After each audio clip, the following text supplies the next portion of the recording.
So where we left off was you guys had just won your exhibition match against a foe from a while back, from session 4, I think.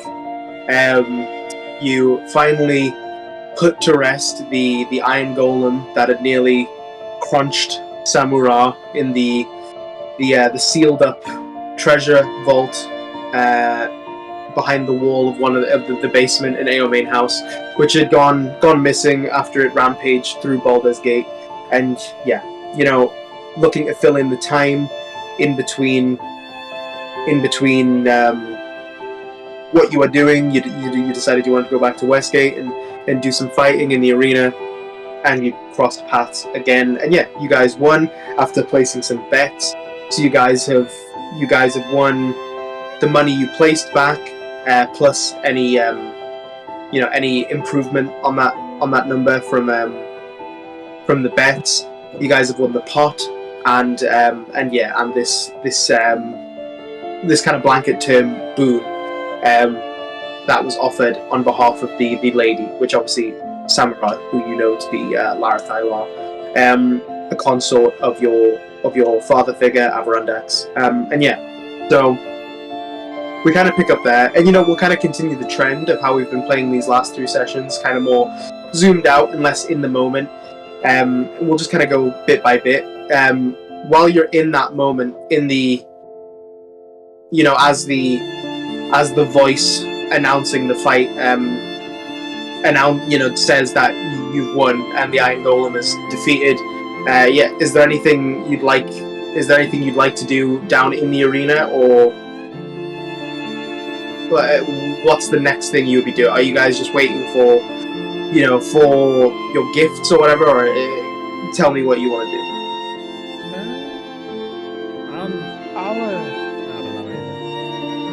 I'll bow to Lara Thylar. Like a courteous bow. Sure, a little curtsy.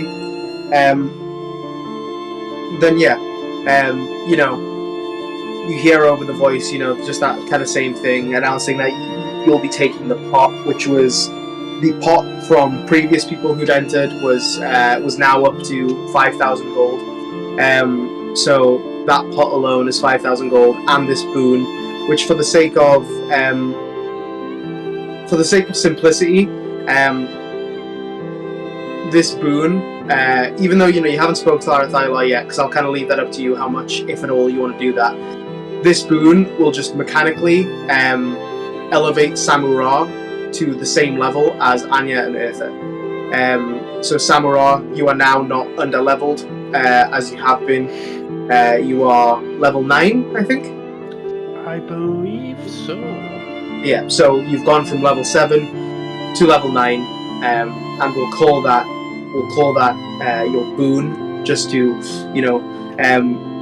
so I mean, this is more just up to you, Samura.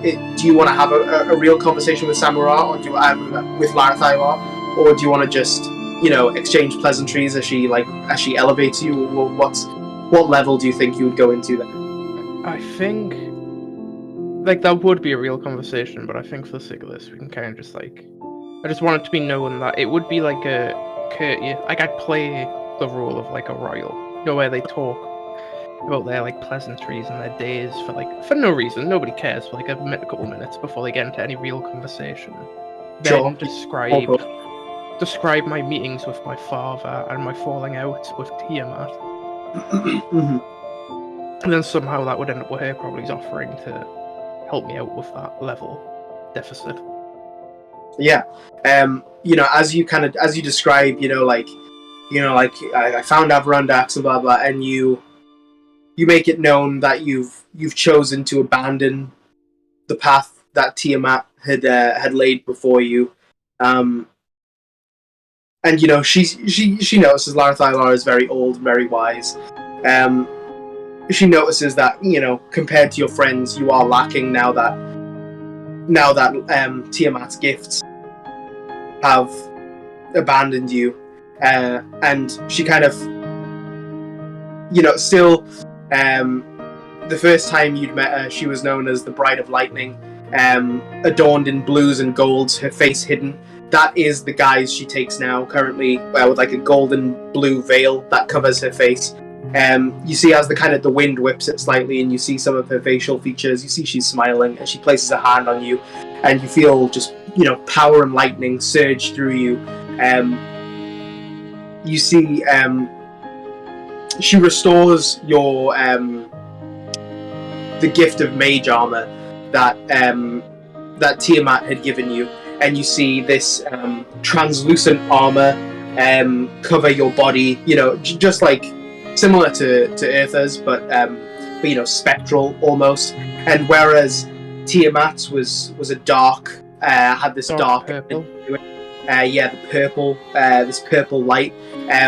I think the best way I could describe what you see is now, it's almost like it's slick, like an oil spill, like many different colors, the whole rainbow. But as you move, and as the light hits you in different ways, the colors change and dance like an oil spill.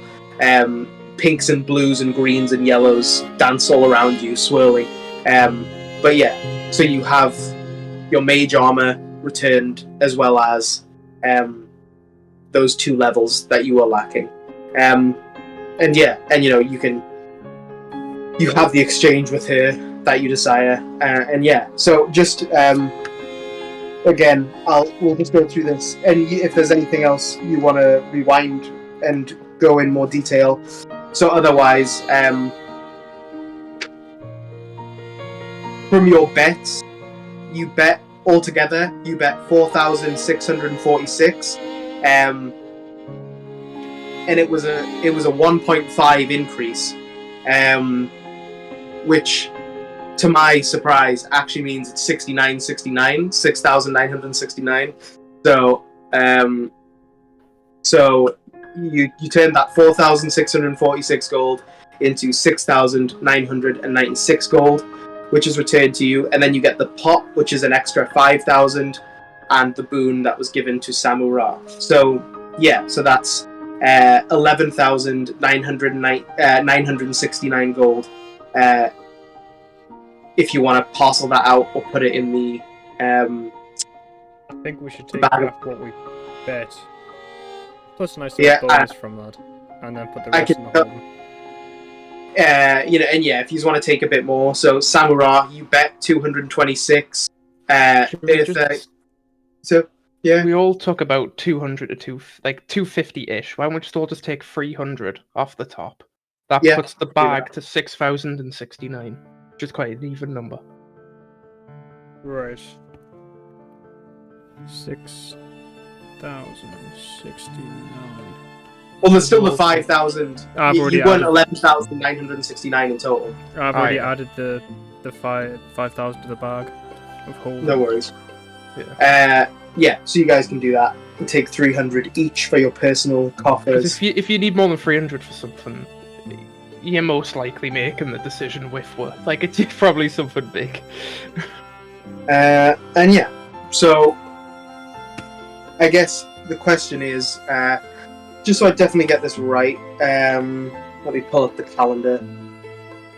So it is currently, as you guys went into this fight at about 5 p.m. So we'll say as you guys have taken your rewardings and you've left, you've got your stuff and you've left. It's probably like 7 p.m. So it's 7 p.m. on the 9th of Tarsak. So you still have the Brazen Pegasus is leaving at early doors on the 12th. So you still have the 10th and the 11th with nothing to do. You've got 2 days that you can spend in Westgate, in Waterdeep. Would you guys like to do anything specifically, or would you guys just like to hang about until the boat is ready to go? I mean, I'm just gonna break the fourth wall a little bit here and say I am quickly leveling up, so you two make the decision. I mean, I'm down to do one more fight. If you don't want to do that, we'll play roll of the dice for it. So I would do one more fight with you.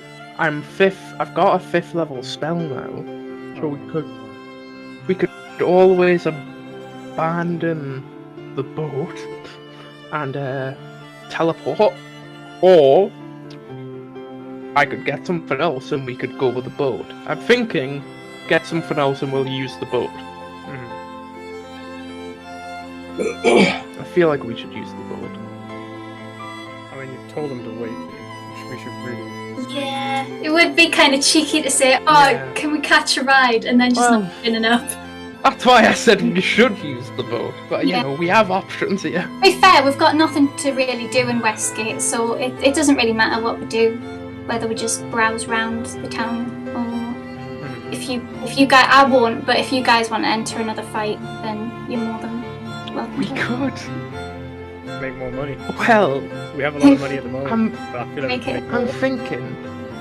I've got an idea, basically, but we all know my ideas are great. First of all, I still have a bag, which potentially has beans.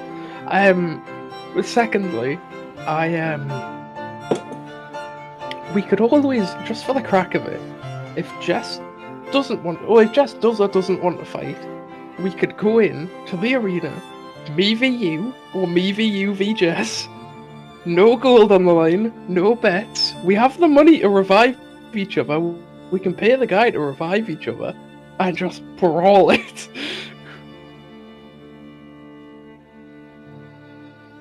I will say, because Eartha and Samura are both champions of the arena, if you want to try and arrange a grudge match against each other, you probably can't. Most people probably wouldn't be able to just use the arena for that. But since you're both previous champions, you could probably try and swing it if you wanted to. Which I like the idea of that. I know I probably couldn't win against a mage, especially when he's got 5th level spells.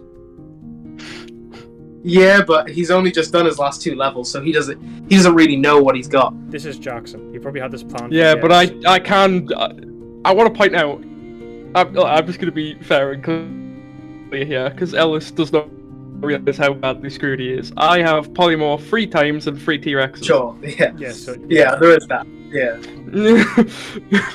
I'm well aware I'm outclassed in that one.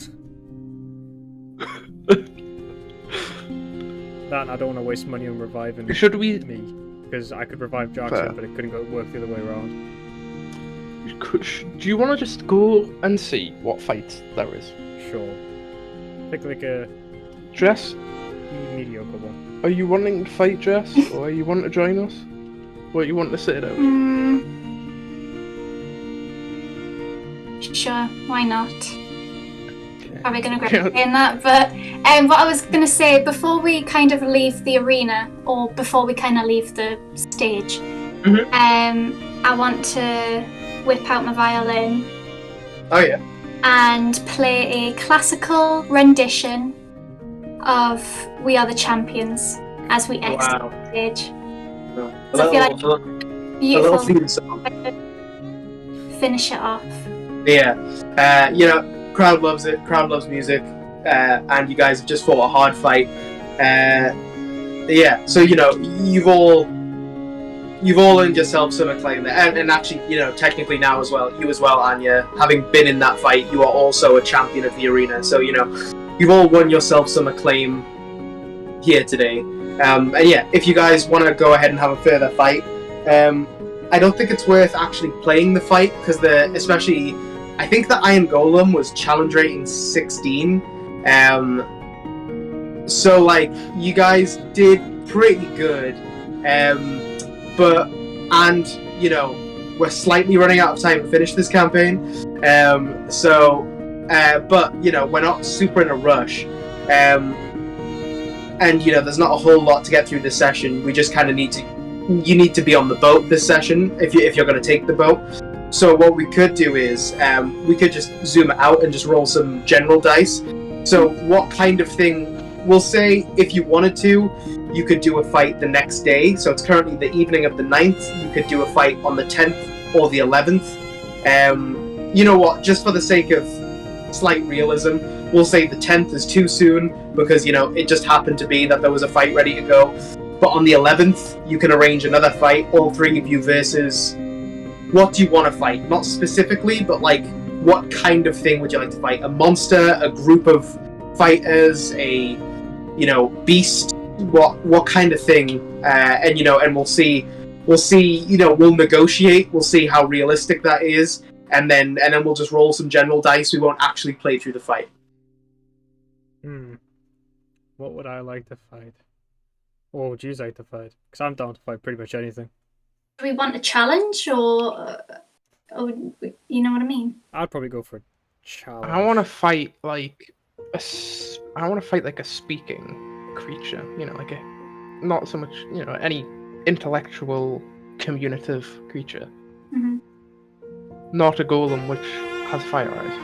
We could all like 3 separate creatures, and then each one of us pick something that we would like, or. I don't like that Jackson's smiling. Don't worry about me. I'm very worried about you. Should we just say a humanoid creature? A team of humanoid creatures. Yeah, I'm done. Now, when you say humanoid creatures, do you mean people or do you mean creatures? Like people, but I was just trying to like not say human. Sure. Like human, dwarf, orc, like. Yeah, sure. You guys can fight other combatants. There's plenty of those to go around. Yeah. Well, so we'll say if each of you roll. Do you want to fight? How many do you want to fight? Do you want to fight one for each of you, like 3v3? Fight 5. You want to fight 5? I want to fight 5 people. I mean, you both want to. There's 4 of us. Oh yeah. We have Jade. Yeah, I suppose if you want to. I'm not bothered. Yeah. Okay. Well, can each of you, including Jade, roll initiative with advantage? Yeah, and then keep that number in mind once you've got it.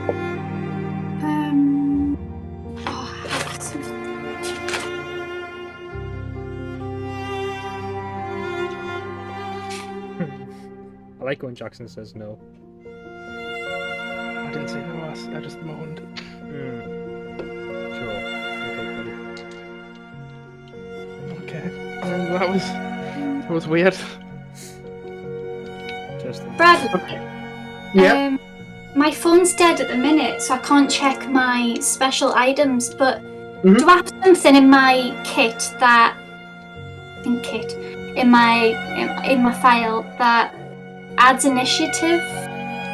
Just pulling it up for you. Anya's magic items.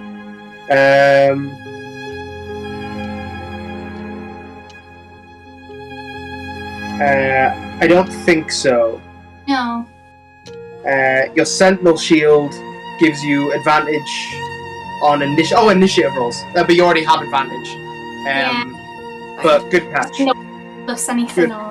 Okay. Good memory. Okay, so Anya, what is your initiative? Oh. 15. Samira 14. and Eartha. 10. 10. Wow, you guys didn't do well. So the DC to win was 30. So you did. You forgot Jade. We got Jade. Oh, you got Jade. Yeah.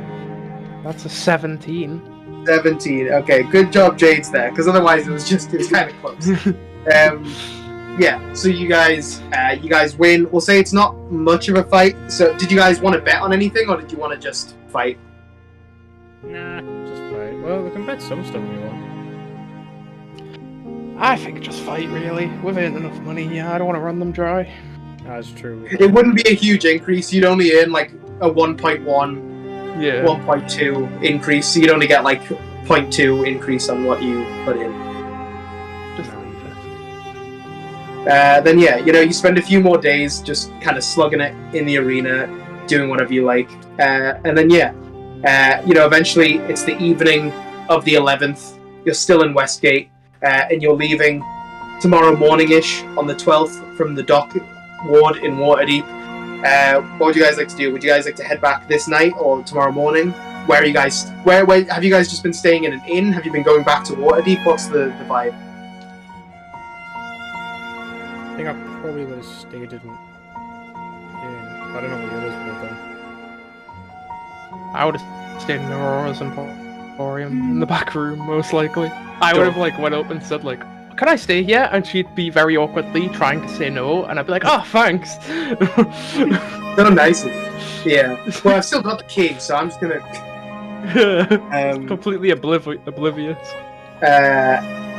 Then yeah, we'll say you guys just find various places in Westgate wherever suits your fancy. And yeah, are you heading back the night before or the morning of? Do you want to head back the night before so we're ready? Yeah, I think the night before. What do you guys want to do that night? Do you want to stay at Anya's family's house? Do you want to stay with your friend? The Emporium. Sure, yeah. Crash on the hardwood floor. You've already said your goodbyes. Pointless doing it twice. Then yeah, next morning rolls around. You head down to the dock ward for first light, and yeah, you see what is familiar to you, Samurai. You see the Brazen Pegasus, 60-foot sloop, built more for speed than anything else. Single mast, flying square, mainsail plus 2 triangular foresails and 1 aft sail and a small top sail. Travels at about 10 miles per hour under ideal conditions. Captained by the rock gnome, Automay Swift and Dark, clever and calm, and her first mate is Grig Ruddle, who's a big hulking man, heavy streaked beard, streaked with grey, and then other than that, there's about 6 sailors who operate the relatively small ship. Yeah, they're not super able. They're just deckhands. They just operate the ship. Yeah. On the actual deck of the ship, you see there are no permanent structures. So the deck of the ship is just flat, except for the masts. But you do see there's like a tarp that's rigged across the aft portion, like the back portion of the ship. So where like the captain's quarters would usually be on like a big ship, there's just like this big tent. And it's essentially like during good weather, everyone just sleeps out on the deck, and during bad weather, everyone sleeps below deck. And yeah, so yeah, you come aboard. You see 1 or 2 of the sailors are the ones you remember, Samurai, but otherwise it looks like it's kind of been a change of rotation. New people have been brought on, old people have left, except for the captain, Automay, the rock gnome, and her human, gruff first mate, Grig. And yeah, you guys exchange pleasantries, and she lets you know like it's going to be about a 5-day journey from Waterdeep to Baldur's Gate. They're just kind of swinging through Baldur's Gate as they head back to Port Nyanzaru in Chilt. And yeah, so you guys have 5 days on board the ship. Is there anything? Well, I guess I should ask first of all. Was there anything you wanted to do last minute in Waterdeep, or are you good? It was just collect the swords on the way to the ship. Yeah, sure. So by now, the swords will be ready, and we'll say you grab those. You arrange to have those ready early morning, and you pick those up on the way there. Samurai, Anya, anything, or just ready to move on? Just ready to go. Yep, cool. And then so you guys set sail. So 5 days on the Sea of Swords. So it is currently the day you leave. It is the 12th of Tarsak, and you will arrive in Baldur's Gate, where everything began on the 17th of Tarsak. 5 days of not a whole lot. The crew are there to do most of the ship stuff, so there's not a huge need for that. There's not a whole lot to do. You can help with little things like, cooking and cleaning and stuff like that, but other than that, there's not a whole lot. Is there anything specific you guys want to shout out you want to do over the next 5 days? Any sendings, any crafting, anything like that, any magical preparation, anything like that, anything you want to have done over the 5 days it will take to arrive in Baldur's Gate? Yeah, I will be able to finish Echo by the time we get there. Cool. And that is the rifle, right? That is the musket, but I'm also using that spyglass to create a scope for it to try and increase its range. Cool. Yeah, so we'll say we won't keep super tight track of it. We'll just say, yeah, you can now mark Echo as finished, but we will be rolling some encounter tables just to see if anything happens each day while you are out on the Sea of Swords. So, let me just do this. Get my stuff in order. Cool. Samurah, do you have anything you want to shout out that you want to do over the 5 days? Any sendings, any spell component stuff, anything like that? I need to check how long it takes. I think it's 4 days. Yeah. I'm going to take Anya's charm, the one Ellis got made, and I'm going to enchant it using 100 gold in the 4 days. So Okay. that now it's a magic item, and it can cast shield once a day. And that was Anya's. Yes, Anya's. Okay, cool. So Anya, your pin that Eartha had made can now be used to cast the shield spell once a day, which is as a reaction. So if someone's attacking you, you can go, as my reaction, I cast shield, and it adds 5 to your AC. So I'll jot that down at the bottom of your spell sheet, your magic item sheet, and I'll try and remember to come in and do that properly later on.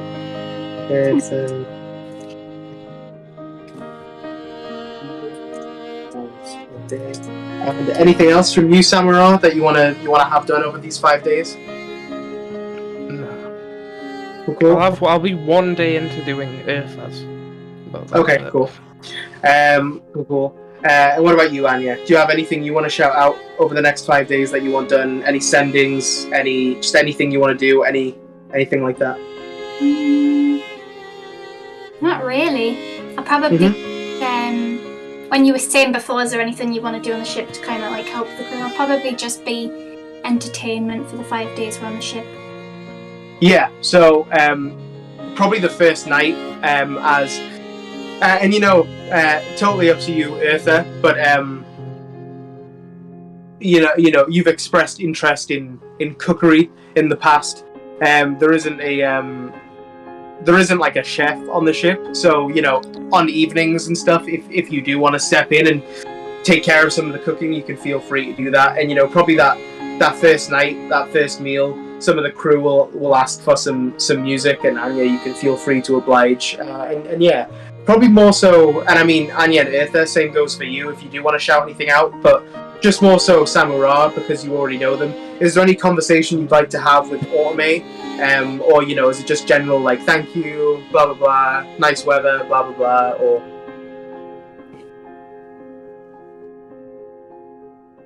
Buddy, you're muted. Yeah, I cannot hear. You can see your thing is red. I'll do the polite meet and greet and all the crap, but then I think Samurah would pretty quickly move on to like, I just destroyed that golem which was in Baldur's Gate recently. Yeah, looks of surprise.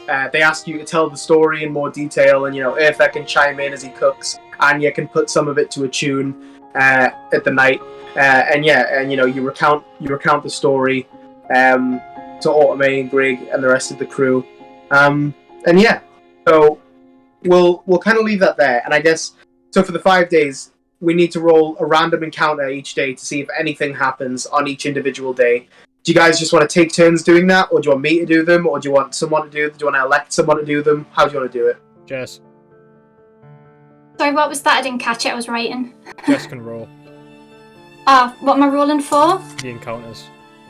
So if anything So, bad happens, Jess- it's your fault. Jess, could you roll a D100? D100. Got it. Right. I'm done leveling up, so that's fun. Wow, big boy. What spells you take?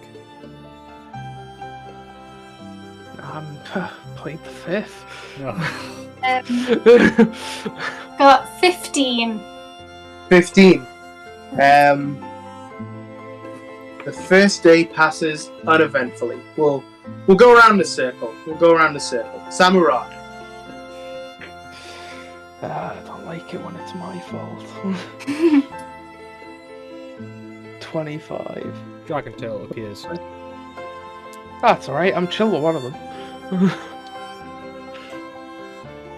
On the second day, nothing happens and it passes uneventfully. Eartha. 20. 20. 20. Right in the middle. Third day passes uneventfully. I guess I'll do the 5th day. Oh, good. Is it not the 4th day? Or is the first That's day what just- I meant. Yeah. I meant 4th. The 5th day, you'll arrive there, so you don't need to roll an encounter. Okay, 68. I'm the only one who could roll anything high. It also means we're gonna hit something more than likely. Oh, well, there's a reason he looks down at his books, but I've got a couple tricks up my sleeve nowadays. Gonna Okay. polymorph the dragon tail into a goldfish. Maybe. So, you run into a touch of bad weather on the 4th day. It gets a bit foggy, a bit misty. Towards like 5 p.m. Not quite evening, just as it's like as the sun is kind of on its crescent setting course. You know, the sky's a little bit cloudy, not super cloudy. You can see the sky kind of oranging a bit, fading into a little bit of purple near the horizons. And yeah, a mist starts to roll in. And yeah, after these conditions kind of continue on for a little bit, they kind of persist as you sail on, just hugging the coast. You know, you do eventually lose sight of the coast as the fog gets kind of too thick. But you know, you remain fairly close to the Sword Coast at all times. You hear a from out in the fog. I'll say, you know what? You're all from coastal cities, so I'll say, could you all make an intelligence or perception check with advantage, whichever one you prefer. Unnatural 20. Unnatural 20, Eartha? 30. No, not 30. 40. Hang on, let me maths. I can't do maths. It was 18 plus my thingy, so. It's over 30. It's 36. 36. And Anya? 14. 14. Okay, I'll say... Just for the sake of some mystique then, I'll say, Eartha, you are the only one that recognizes the sound. Actually, that probably makes sense, because Chult is a different climate.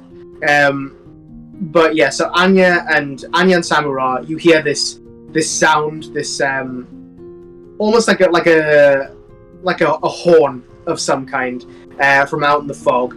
And you know, it definitely catches your attention. You're kind of scanning the fog to see what that was. And, you know, it's probably like approaching tea time. You know, Eartha, you've probably got the pot on. You're probably beginning to cook. Anya, you're kind of figuring out what song you're going to play tonight. Samurai, you're getting ready to eat. Probably having a conversation with Automate. And then Eartha, that kind of like some hairs on the back of your neck stand up as you recognize the sound of. It's the sound of a conch shell being used as a horn.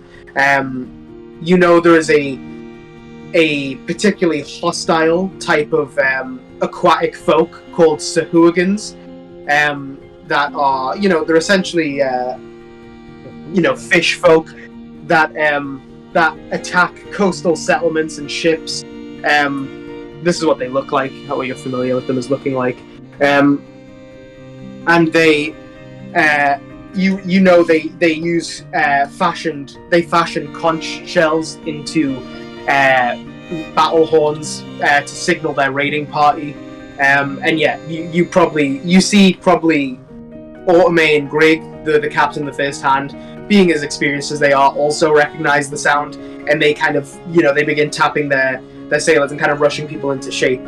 Yeah, nothing has happened yet, but you have, if you want to prepare to do anything, you can.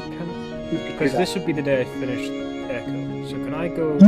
We're just gonna say you have it, yeah. I mean, it would be the day I finished it anyway. I probably would have been doing it whilst everyone else was doing anything else. Is there a crow's nest here? No, it's she's a single mast flying a square mainsail. 2 seconds. This works perfectly. So this is I'm gonna say no. It's I'll show you kind of a similar picture of what you're in, but it's more of a more modern boat. Yours is a little bit bigger, but it's this kind of boat. Right. Okay. So more like a sailing boat, which is one of the reasons you're kind of more sticking closer to the coast. It is capable of going out on open ocean, but it's a bit riskier. I will then just draw my sword in one hand and Omen in the other. Okie dokie. So I will. Where would you guys be positioned on the deck?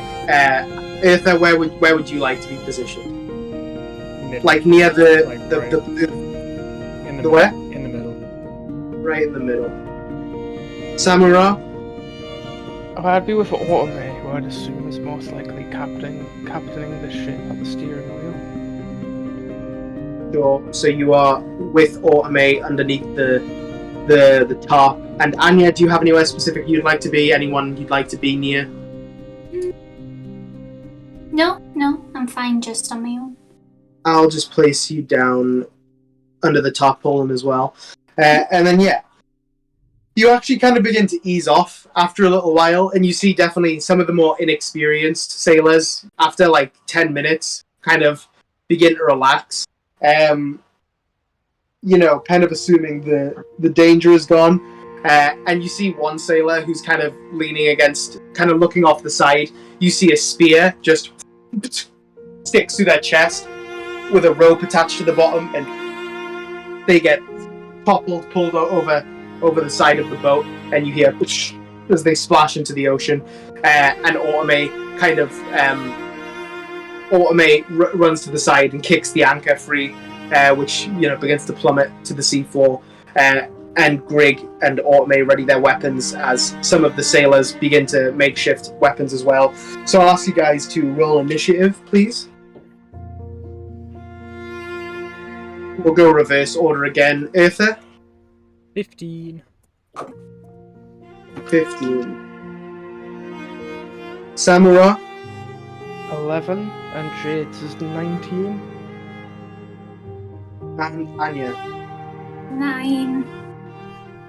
Can Newt go straight after me, please? Yeah?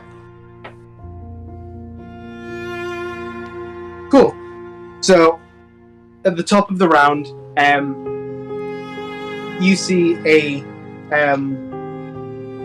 Sahuagin, these kind of green-skinned humanoids with fins emerging from their face, two sharp rows of teeth, and shells and coral repurposed as armor and armaments, with this kind of jagged spear kind of dives onto the side of the deck, and he's gonna go ahead and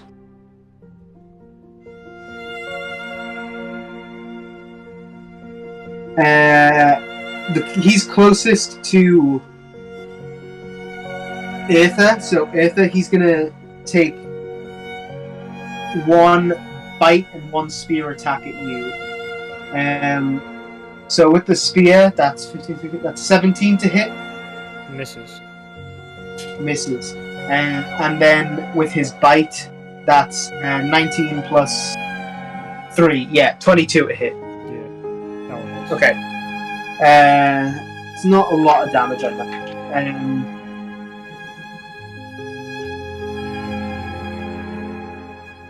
Cool, yeah. So, plunges in, he kind of dives onto the deck, spear in one hand, and rushes forward at you, Eartha. And just, did you say you had Omen and your sword out? Yes. Just brushing the spear to the side with your sword, he kind of dives past, and just as he's running past you, he just kind of goes to take a bite at you, and he lands 7 piercing damage with the bite. 5 piercing damage with the bite. And that is his turn. Samara, where would you like Jade to have been? I should probably just be like in the middle of the ship, like just stood in the way, in the middle, somewhere like that. Just nearby Eartha. Cool. So it is Jade's turn. Right, how far away is this guy then? From Since he just took an attack at Eartha, he's probably like right next to Jade. Yeah, right. Jade's gonna beat him up. Jade's Go for just gonna slam at him. He's gonna use a Morning Star and just take 2 attacks. Go for it. So that is a 14 to hit. That hits. And a 9 to hit. That misses. But the first attack hits. That's okay. So, Jade does 9 bludgeoning damage to him. And I want to make sure Jade's positioned in a way where she's like within 5 feet of Eartha, if she isn't already.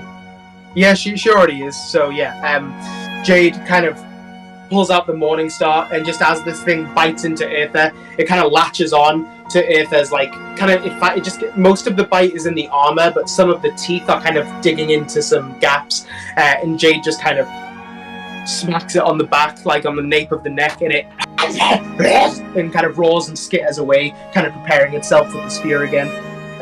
Yeah, so that's Jade's turn. It is Autome's turn. She is going to... She's going to ready her action in case one jumps up near her. Okay, next up is... You see another Sahuagin emerges. Very similar, except wearing bits of armor that do seem to be metallic, and its weapon is actually kind of like a trident. And this one actually has 4 arms instead of, the regular 2.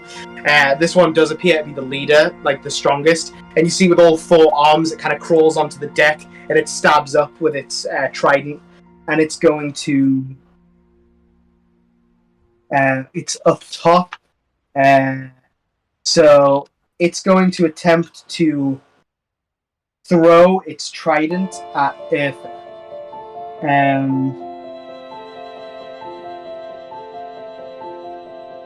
I shouldn't have put the trident away. I could have thrown it back. Could have. That's 25 to hit Eartha. Would you believe me if I said that missed?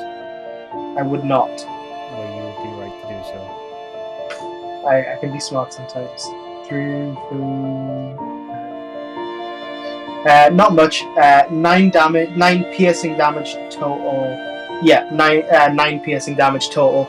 As the trident just kind of, you see this thing at like the nape of the ship, where like at the point, you see this thing kind of crawls on, kind of gets itself on. It just, and this trident comes hurtling towards you and kind of just jams into your upper leg, and you kind of quickly bash it out. It's not in very deep. And yeah, actually, Eartha, you were already damaged, weren't you? Yes. Oh, that's fine. It just they have advantage against creatures that don't have all their hit points. So next up is Eartha, and then Samurai, you're up next.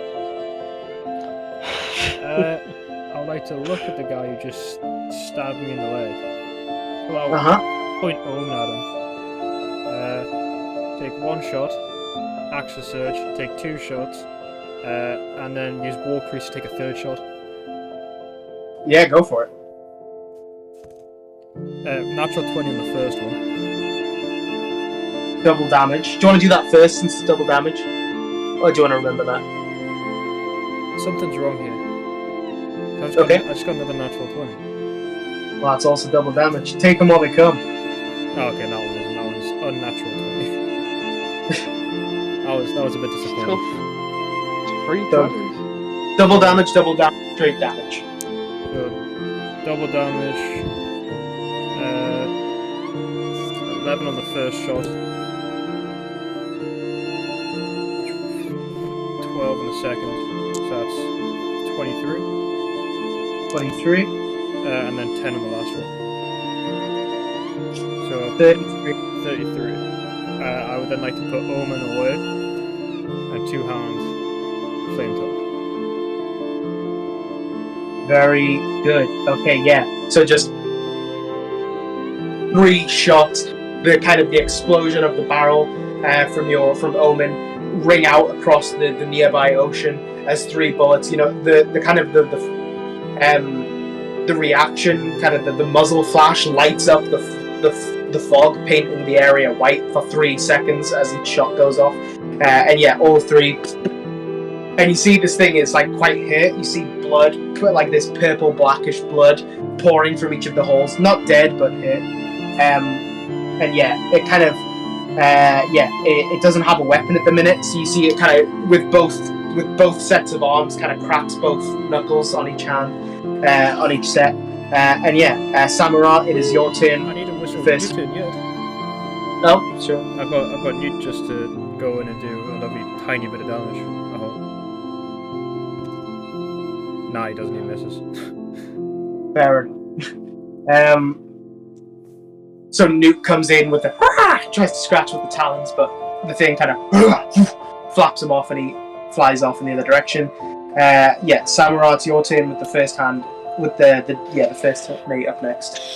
So, I'm a bit away from all of the big nasty men, aren't I? Yeah, at the minute, yeah. So I'd like to take a couple more steps in that direction. And I'd argue I'm still most likely within 60 feet. Because I want to be within 60 feet. The entire ship from point to point is 60 feet. Yeah. So, I'm You going don't have to move if you don't want to. No, I'll step as far away as possible, because that means I can reach. I'm going to summon Draconic Spirit and summon a large dragon of lightning origin.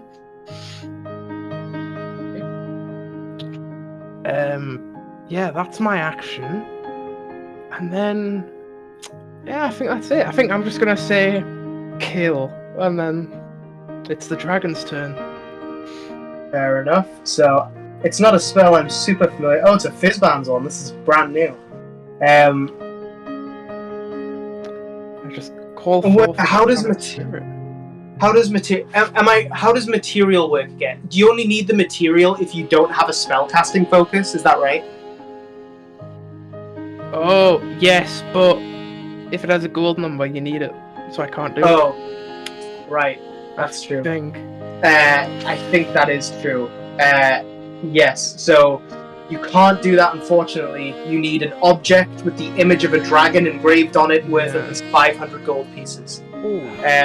Unless I will allow you, since you did that last minute, if you wanted to drop 500 gold pieces on one in Westgate or Waterdeep, if you wanted to look for that, I will let you make an investigation check right now if you like. I'll make the investigation check. I'm gonna say DC 15.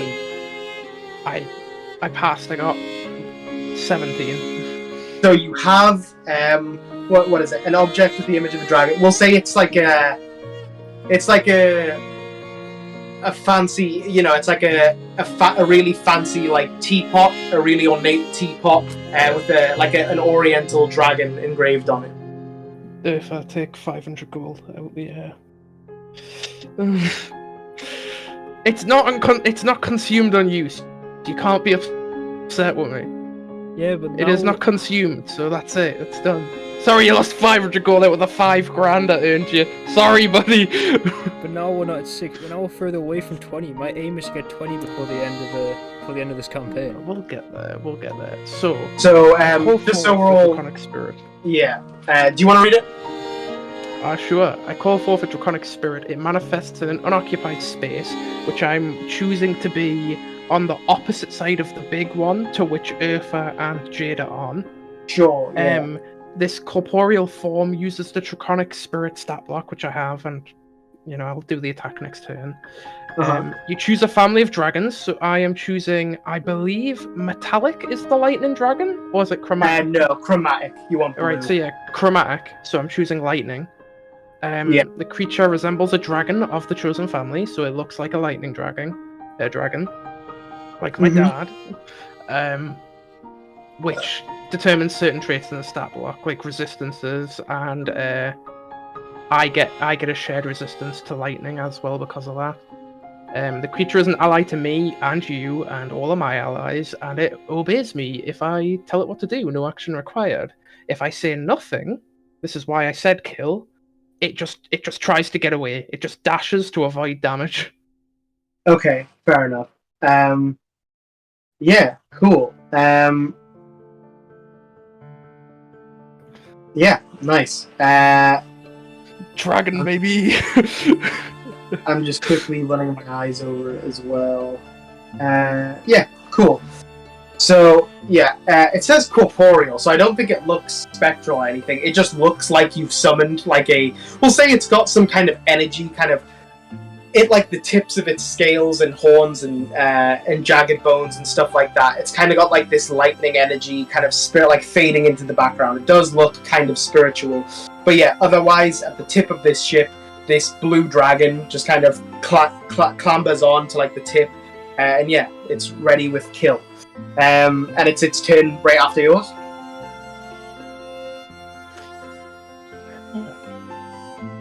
Yes, straight after mine. Just for Brad, it's a concentration spell. That's why I got really far. It's going to use its multi-attack, allows it to rend twice, and use its breath weapon once. Sorry, lads. Go for it. So the first rend attack, that is melee weapon attack, your spell attack modifier, so that's 3 plus...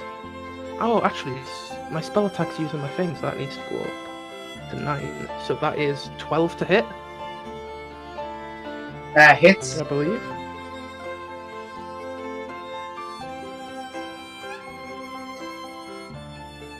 The second attack is 11 to hit. And misses. 11? Did you hear that? Okay. And then it's a breath weapon, which has a dexterity saving throw. But I'll do the 2 rends first. Mm-hmm. So they don't do the most damage. And are you attacking the big guy? 14 on the first attack. Yeah, the big guy. Oh, actually, wait, 2 seconds. Sorry. 14 on the... The big guy has a bigger AC. I got confused, so they actually both miss. That's okay. So he's a new dragon. He's new to this. He's firstly on the job. Firstly on the job.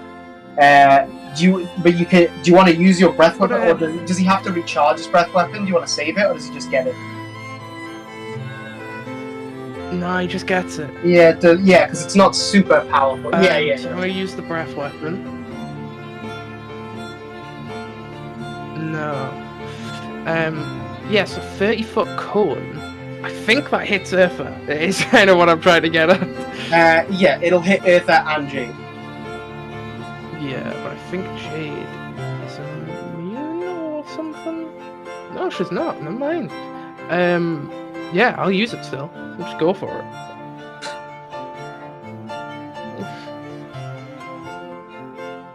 It does 6 damage. Oh wait, it may do a little more. Do I need to do a dexterity saving throw or anything, or is it just... Yeah, you do. You do need to do a dex save. But it's 6 damage total at the minute. Well, I took the full 6 damage. So do these guys. Fair enough. Did It's Jade against... It's against... I haven't done it yet. It's against my spell save DC, which is 17 since I leveled up. Yeah, they roll very low. Jade doesn't have a +4. Nah, Jade failed too. So Jade took 6 damage. Cool. Yeah. So this dragon unleashes a breath of lightning that dances down the top half of the deck and shocks the Sahuagin Baron and the first Sahuagin that jumped on board, as well as Eartha and Jade. And yeah. So up next is Grig.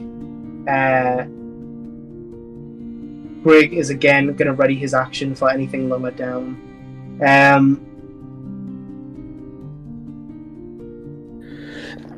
That's you. Cheers.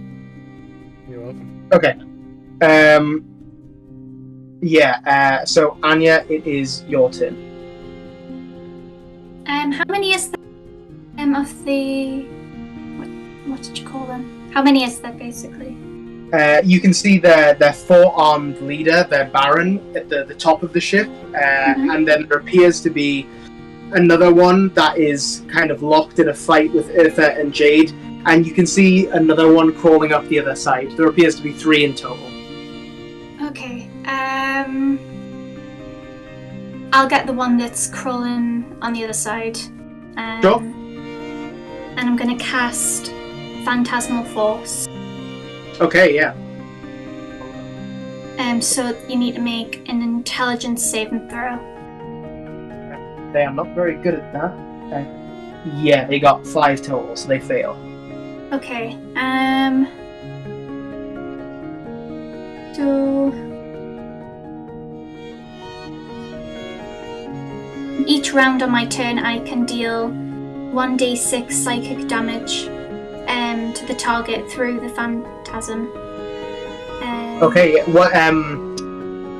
2 seconds. Let me just check something real quick.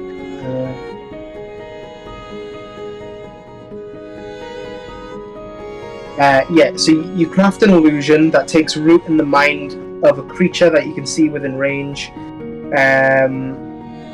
The phantasm includes sound, temperature, and other stimuli, also evident to the creature. So what do you want the illusion to be? What do you want this? What do you want this thing to be seeing? They come from under the ocean, so you can make it you can make it like a kraken or something.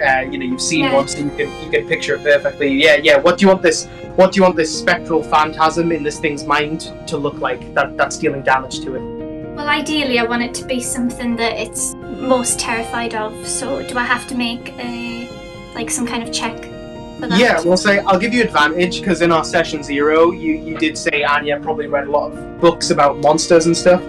So I'll say make an intelligence check with advantage.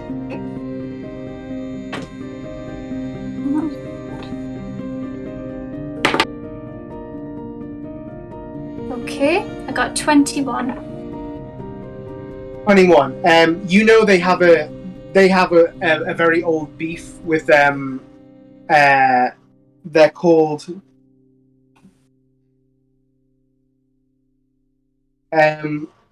their literal name is too hard to pronounce. They're basically the aquatic elves, these elves that live underwater. They have a long-running hatred with those elves.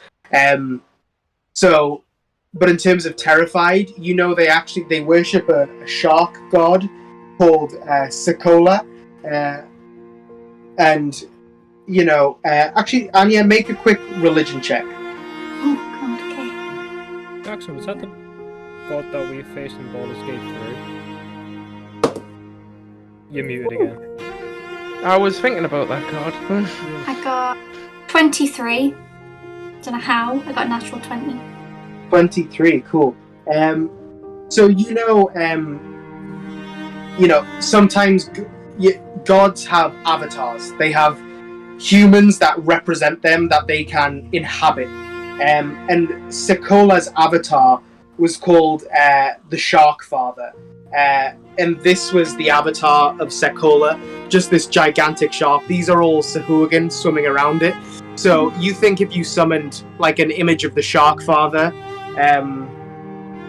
the Sahuagin might be quite scared of it if it was attacking it. It might think I've done something wrong, I failed my god's angry at me. So you can definitely do that. So you summon an image of the Shark Father to attack the Sahuagin. Perfect.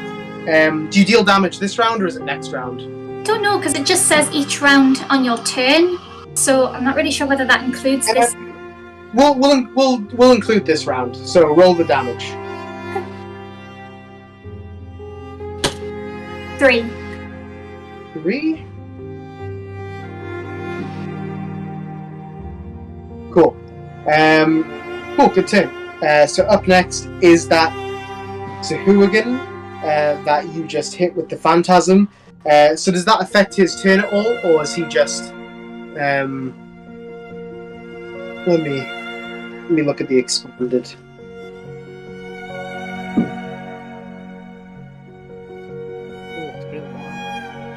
The target rationalizes any illogical outcomes from interacting with the phantasm. For example, a target attempting to walk across a phantasmal bridge that spans a chasm falls once it steps on the bridge. If the target survives the fall, blah blah blah blah blah.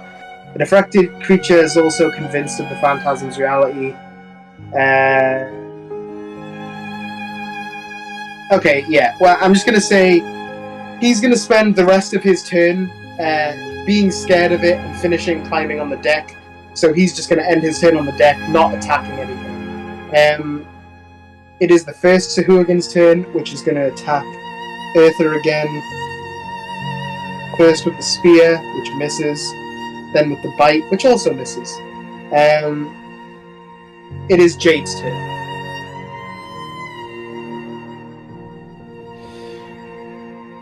Ooh, right. Good old Jade. She's gonna whack him. Does she get advantage because there's a dragon on the other side, so technically there's flanking? She has advantage because Eartha's flanking, not from the dragon. Okay. I think it still hits. It's 12. And over 20. 12 and over 20. Both hit.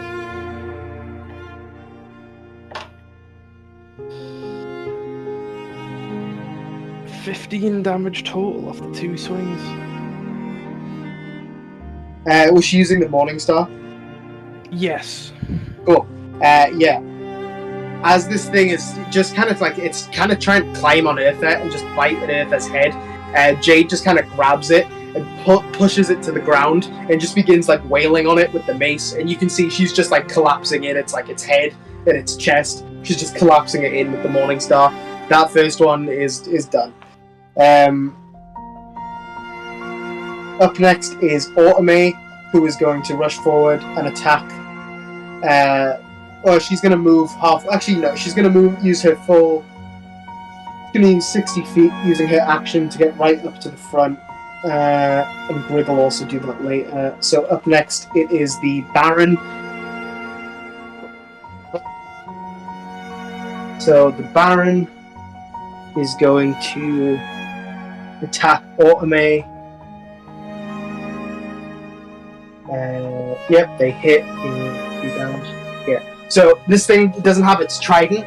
So you see the Baron with 2 of its arms, like the 2 lower arms, just kind of punches Automate as she's lower down, and then with one of its top arms, he just kind of pulls her forward and bites at her side, and she kind of pulls out a knife and just stabs into his side and pushes off. Eartha and Newt, it's your turn. Would I have enough movement to get to the front of the ship? Yes. Great, I will do that. I'm not going to set it on fire. I'm going to swing once. Pardon me. And then War Priest and swing twice. War Priest, go for it. That is over 20 on the first. Over 20 on the Hits. second. Both hit. Nice.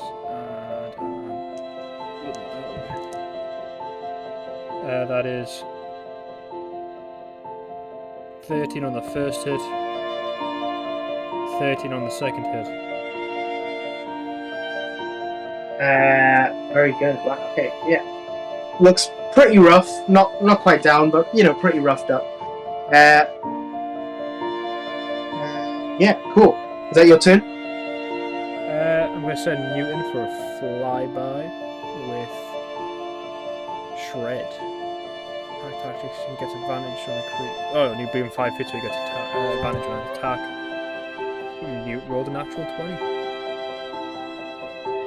Very good. Newt's about to kill this thing. He probably is, but he only does. About to claw its eye out. Yeah, he does 1d4 plus 2. It's double damage.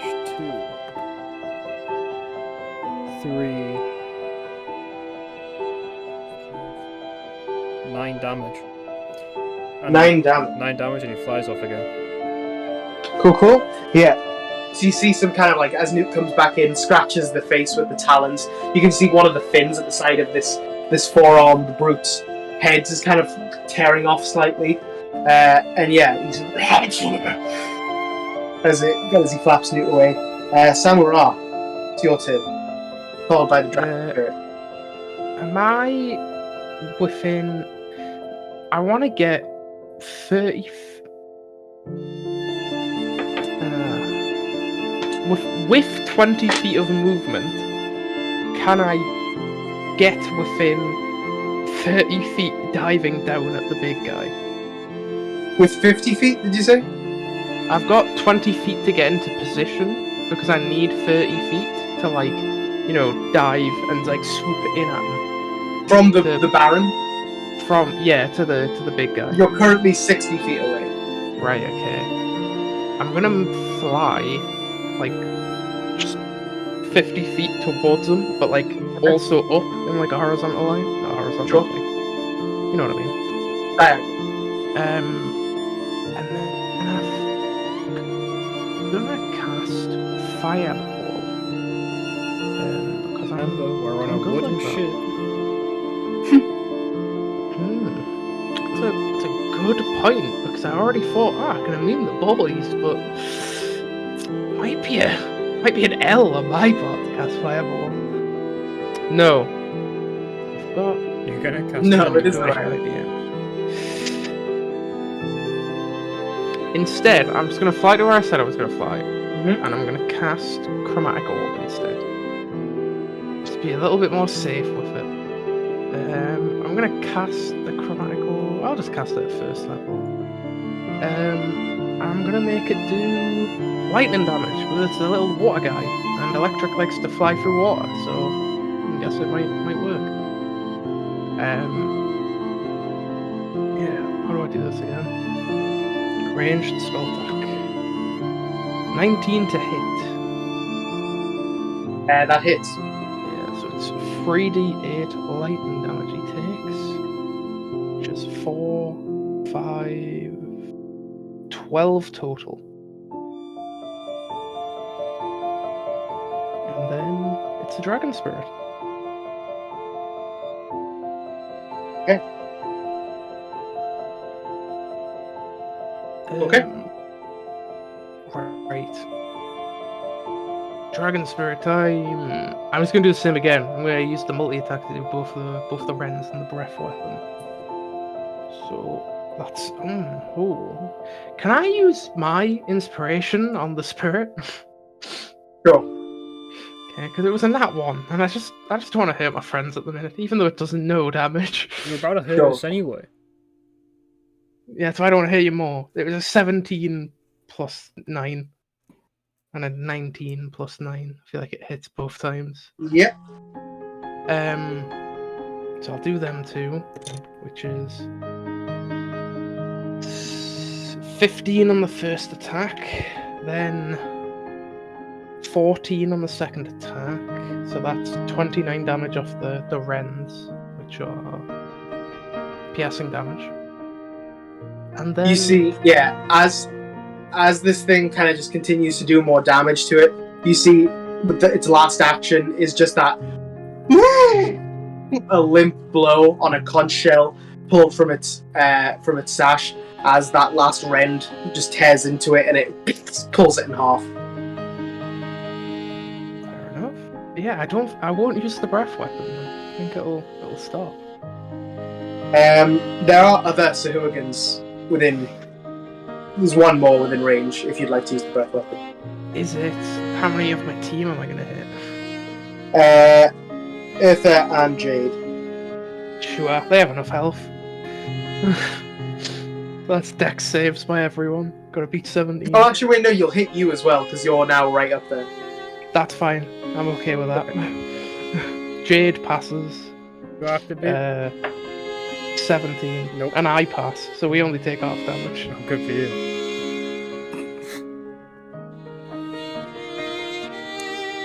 How much damage is it? 4.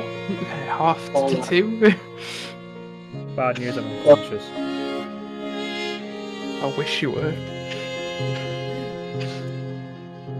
Eartha, make a perception check. 23. 23. Okay. It wasn't, but my maths was wrong. But oh, What was it? it was 29. Then yeah, definitely. I will give you the opportunity to make a dexterity saving throw. 15. 15. Okay. That isn't high enough. Oh shit. Okay. I know what's gonna happen. So, you see, climbing up the other side is a second team of Sahuagins, led by another 4-armed Baron. You see, you're not sure if you're imagining it, but almost a familial resemblance between the two Barons. You can't tell whether that's just because they look very strange and therefore they look similar in your brain, but this thing like screams at you and just tackles you off the side of the ship. Oh, here we go again. Right. Shit. So for now, I'm going to separate the combats. You do, everyone, Automate, Jade, Samurai, you all get attacks of opportunity on this thing as it moves through your space. Alright. Automate does 10 damage. I'll roll Jade to hit, I guess. That's 17 plus whatever, and like 16 on the other one. So I presume they both hit from Jade. Yeah. Oh, it's attack of opportunity. Do I get to use my multi-attack, or do I only get to hit once? No, just the once. Okay, right. That's 6 damage from Jade. 6 damage, cool. The dragon, does the dragon get to hit?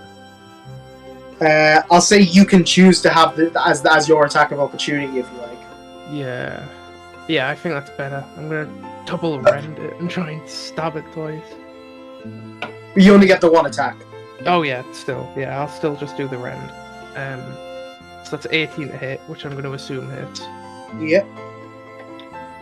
And that's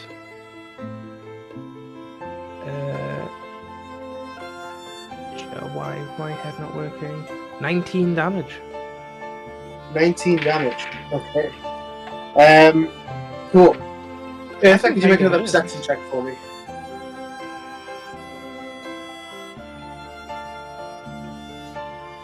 Again. 29.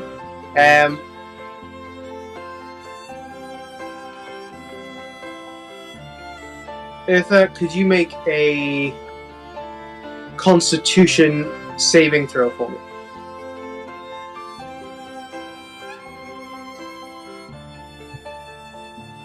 Oh no. Inspiration. Maybe you might want to hold off. 5. So, I'll let you use it later if you want to. So, this 4-armed fishy boy grabs you with all 4 of his arms and tackles you off the side, and everything on the deck just kind of pelts it with stuff as it runs past. And you get a kind of a good look at it, Aether, as it kind of picks you up by surprise. It appears to already be damaged from some kind of raid previously, and as you both impact the water, you feel it kind of ease off. You guys sink about 10 feet under the surface of the water, and it kind of lets go. You see the attacks that the people on board did seem to have killed it. It seems to have already suffered from some wounds. Maybe that's why it didn't lead the initial attack. But now you're in the water. You kind of understand some of the stuff I mentioned to Anya about they worship the shark god. This water is filled with sharks. You don't know whether they're companions or mounts or whatever. But as you realize, as you look around the dark water and you see the moving shapes of sharks, you feel the armor on your left arm just crush in around your arm, and you feel fangs, the teeth of one of these sharks, penetrate your armor and crunch it inwards and bite into your sinew and muscle and bone.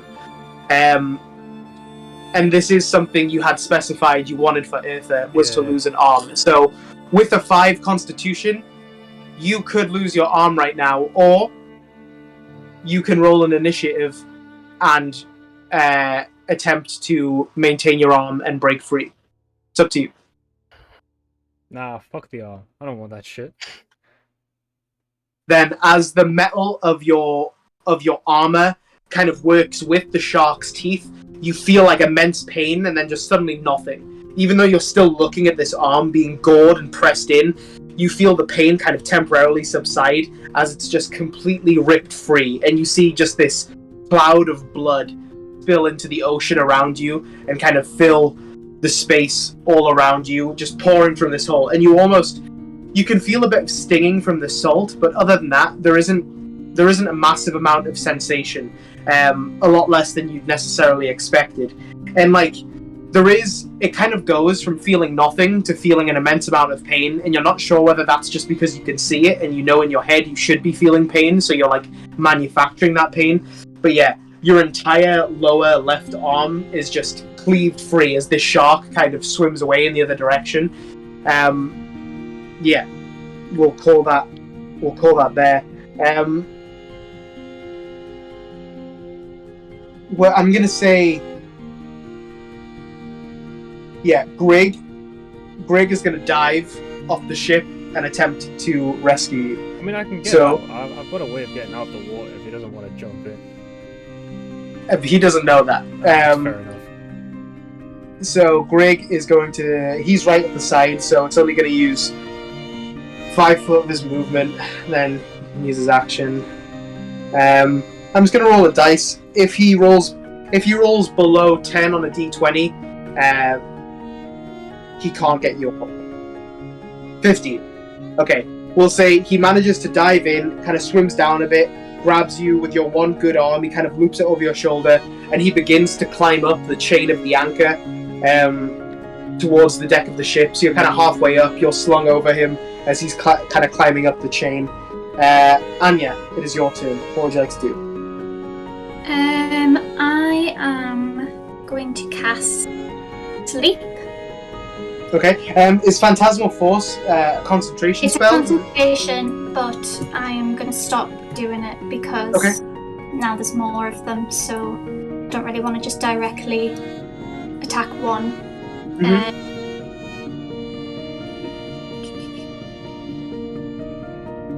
Now, so I can... How far away are they from each other? From each other, they're quite close, 5 feet from each other. Okay. Probably about 30 feet from you. Okay. Then I'm just going to kind of choose a point right in the centre of where most of them are. Okay. Do you want me to read it out, or...?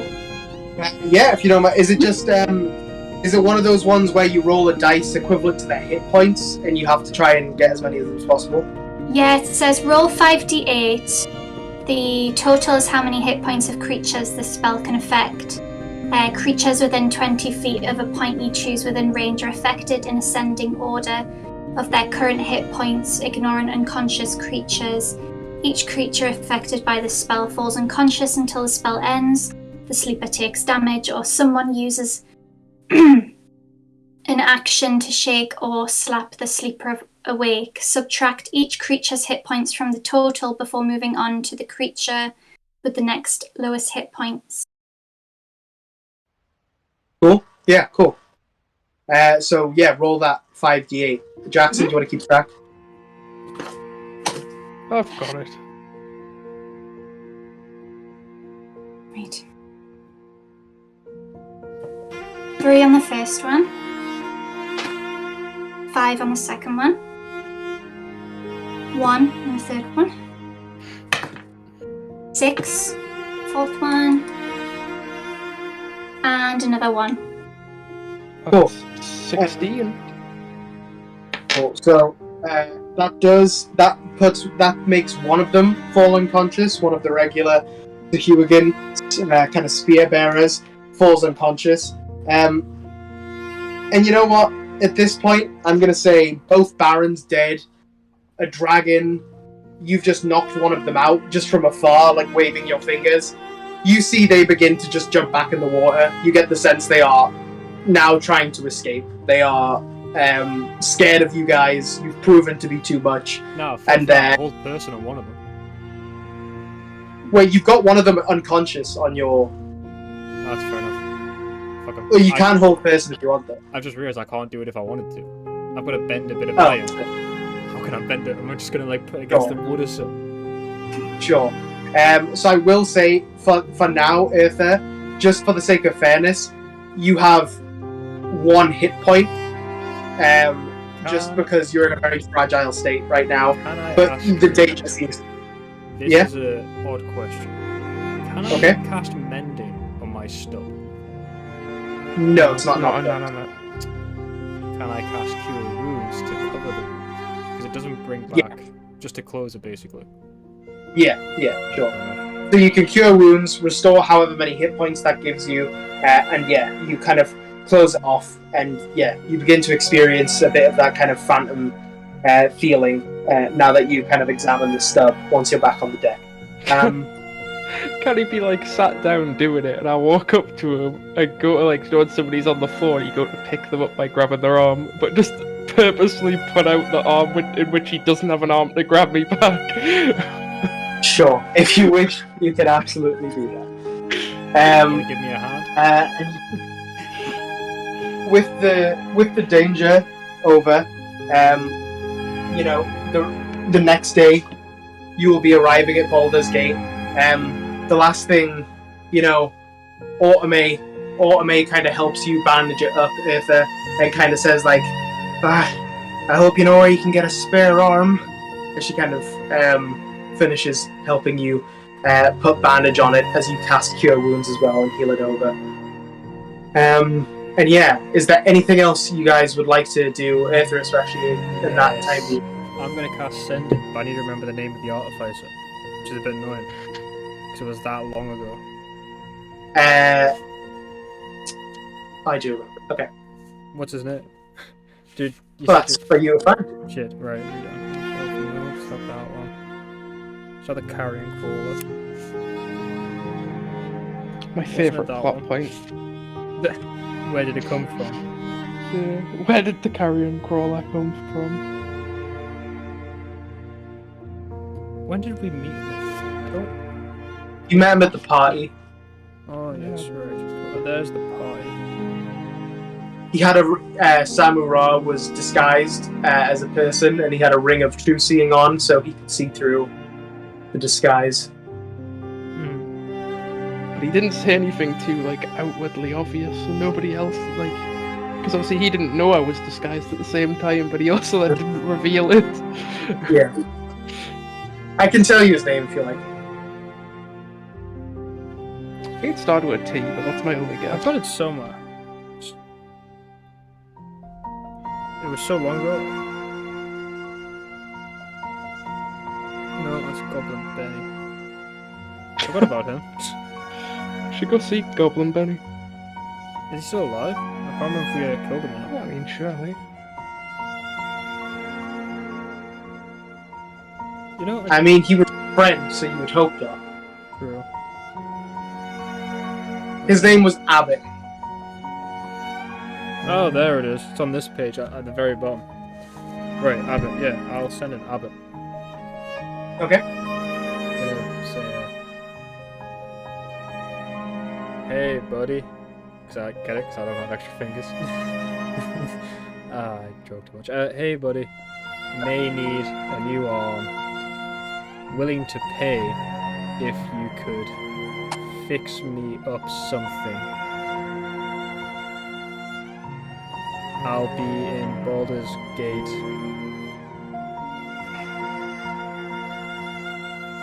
Next couple of days. I'm trying to remember how many are, but yeah, that's it. A few moments go by. I've got one ready to go. The one you saw last time. Come by whenever you're here. I had a feeling you'd sound a bit confused by that one. And yeah, otherwise, we'll unless there's anything anyone else wants to shout out, we can end this week there. No? Yeah. Cool.